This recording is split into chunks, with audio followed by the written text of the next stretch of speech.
It is Election Day in America. It is here, and Pennsylvania is in the spotlight. That's right. Skyforce 10 live over a polling place in Abington where people are waiting for it to open up. Wow. Look at this.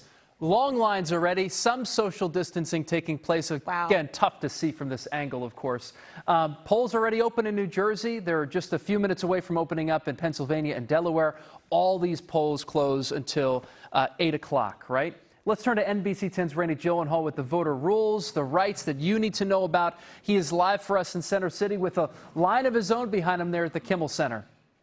Hey, good morning. So the line has grown somewhat dramatically over the past 30 minutes, just 5 minutes until the polls open. Let me zoom in and show you. They've actually got these red slabs of duct tape 6 feet apart to try to keep people apart. Everybody wearing masks. The poll workers inside have face shields as well. What we can tell you is that once you get inside, you will see some new precautions in place. You'll be asked to wear a glove before you touch the pen or use the voting machine. And you should know that since there have been so many mail-in ballots, there was some thinking that the lines would not be too long. But ahead of the polls opening at 7 o'clock, we are seeing long lines, at least here in Philadelphia, as voters are waiting to go in before they head into work.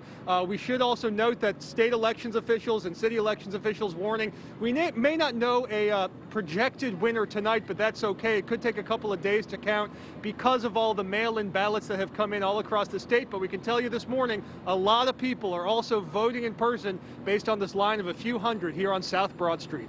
Let's head over to Pam Osborne for the latest on this last day, the last pitch to voters on the campaign trail. Hey, Pam. Randy, thank you. Good morning. All eyes are on Pennsylvania as it is poised to play a critical role in who will win the White House. Both candidates have spent a lot of time and money in Pennsylvania, and Biden still has a few more stops to make in the Keystone State. The Democratic nominee will be traveling to Philadelphia and Scranton, and he'll end the day with a speech from Wilmington, Delaware. He also held his final campaign rally in Pittsburgh last night. Biden has spent more time in Pennsylvania than anywhere else on the campaign. Meanwhile, President Trump may go to his campaign headquarters in Virginia today, and he's going to watch the results from the White House. He held his final rally last night in Grand Rapids, Michigan. That came after a whirlwind day where he held 4 other rallies across battleground states, including Pennsylvania. Pennsylvania's 20 electoral votes will play a key role in deciding who is the next president. Keith, Aaron? All right, Pam, thanks for that. You know, there are important issues that will also be decided with your vote today. In Philadelphia, voters will be asked to vote on the Stop and Frisk Amendment. A yes vote will add language to the city charter calling on the police department to eliminate the practice. And over in New Jersey, voters will also decide on a constitutional amendment to legalize marijuana. The state already has medical marijuana, but this would allow recreational use. The state would still oversee it and tax it. Make sure you have your Election Day plan. You can find polling information and much more in our digital election guide. It's easy to learn when and where to vote with our guide on NBC10.com/voter guide.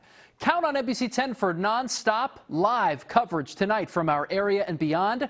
Tune into Battleground PA for local results, insights, analysis, live starting at 7 p.m. on NBC10.com, Apple TV, Roku, Facebook, YouTube, and Cozy TV.